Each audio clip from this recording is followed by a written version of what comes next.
जय यीशु की। मैं हूँ प्रियंका डामोर और आप देख रहे हैं रेडियो वृतास एशिया की हिंदी सर्विस। कलीसियाई समाचार में आप सभी का स्वागत है। कलीसियाई समाचारों में प्रमुख है, पोप फ्रांसिस ने हंगरी से विदा ली। पोप फ्रांसिस का ऐतिहासिक फैसला, बिशप की होने वाली बैठक में महिलाओं को मिला वोट देने का हक। हेती में गैंग हिंसा बढ़ रही है। सुप्रीम कोर्ट ने सभी राज्यों और केंद्र शासित प्रदेशों को धर्म से इतर नफरत फैलाने वाले भाषणों के खिलाफ स्वतः संज्ञान लेकर एफआईआर दर्ज करने का निर्देश दिया। तमिलनाडु सरकार ने सुप्रीम कोर्ट से कहा, ईसाई धर्म का प्रचार करने में कुछ भी गलत नहीं। राज्य में जबरन धर्मांतरण का कोई मामला नहीं। जयपुर में कलीसिया के नेता ने मानव तस्करी से निपटने के तरीकों पर चर्चा की। वाटिकन द्वारा बर्खास्त किए गए बिशप इसिडोर फर्नांडिस का निधन। पोप फ्रांसिस ने हंगरी से विदा ली। पोप फ्रांसिस 3 दिवसीय प्रेरित यात्रा के बाद हंगरी से रवाना हुए। इस प्रेरित यात्रा के दौरान उन्होंने बंधुत्व, खुलेपन और समावेश की आवश्यकता पर जोर दिया। पोप फ्रांसिस ने रविवार शाम को बुडापेस्ट के फेरेक लिंजित अंतर्राष्ट्रीय हवाई अड्डे से अपनी 3 दिवसीय 41वीं प्रेरित यात्रा पूरी कर रोम के लिए उड़ान भरी। अपनी इस प्रेरित यात्रा में उन्हें राजनीतिक अधिकारी, हंगरी कलीसिया के प्रतिनिधि और विश्व संस्कृति को संबोधित किया। हमेशा की तरह उन्होंने समाज के हाशिए और सबसे परित्यज्य लोगों से मिलने का समय निकाला। शनिवार को उन्होंने दृष्टिहीन और विकलांग बच्चों के लिए संस्थान में समय बिताया और कैथलिक सहायता संगठनों और ग्रीक कैथलिक कलीसिया द्वारा सहायता प्राप्त गरीब लोगों और शरणार्थियों की गवाही सुनी। पोप फ्रांसिस का ऐतिहासिक फैसला, बिशप की होने वाली बैठक में महिलाओं को मिला वोट देने का हक।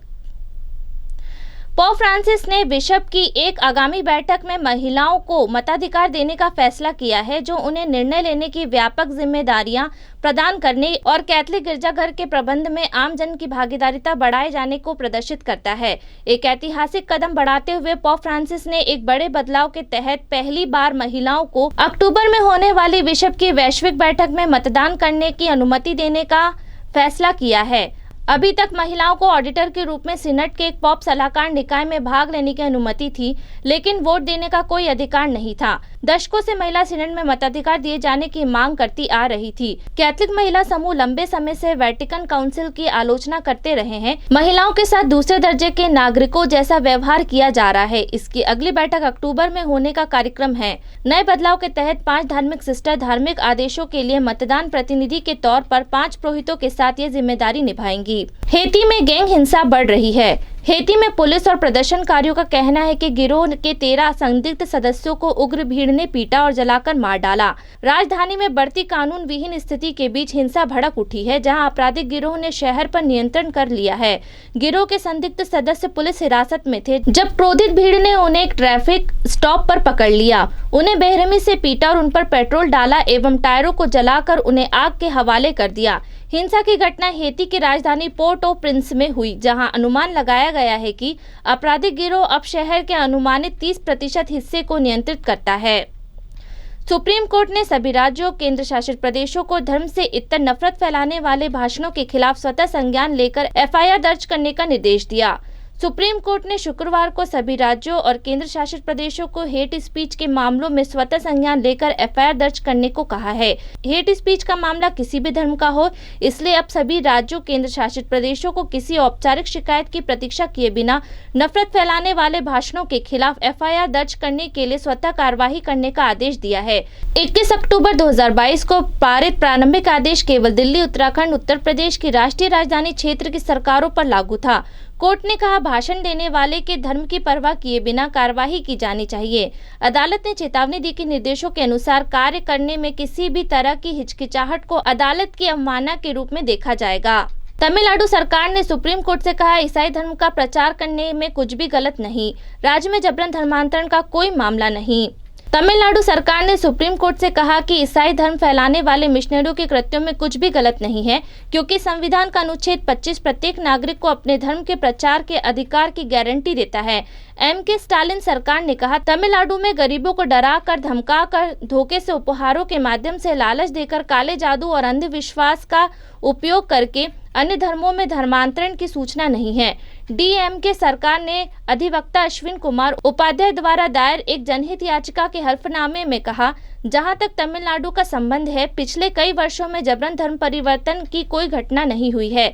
याचिकाकर्ता द्वारा लगाए गए आरोप कथित तौर पर केवल मध्य प्रदेश, उड़ीसा और भारत के हिंदी बेल्ट के कुछ आदिवासी क्षेत्रों में हुए हैं और इसलिए याचिकाकर्ता के अनुसार यह तमिलनाडु राज्य पर लागू नहीं होता है। जयपुर में भारत के कैथोलिक धर्माध्यक्षों के सम्मेलन के प्रवासी आयोग ने 1 मई को 10 धर्म प्रांत वाले अपने आगरा क्षेत्र में जबरन मजदूरी और मानव तस्करी के मुद्दों से निपटने के लिए योजना तैयार की।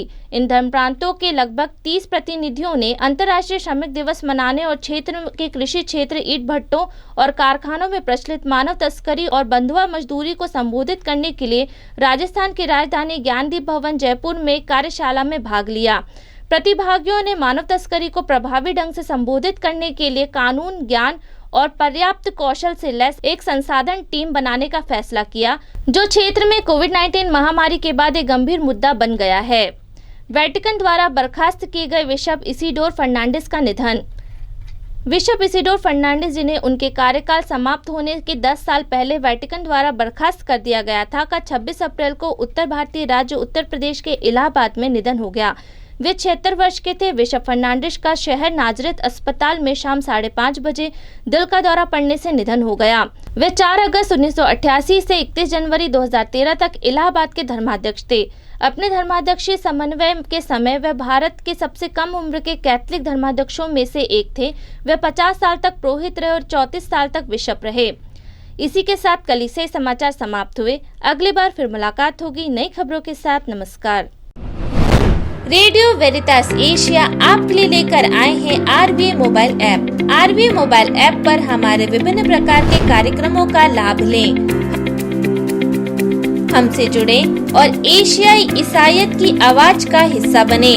आज ही ऐप स्टोर एवं प्ले स्टोर से आरबीए मोबाइल ऐप डाउनलोड करें।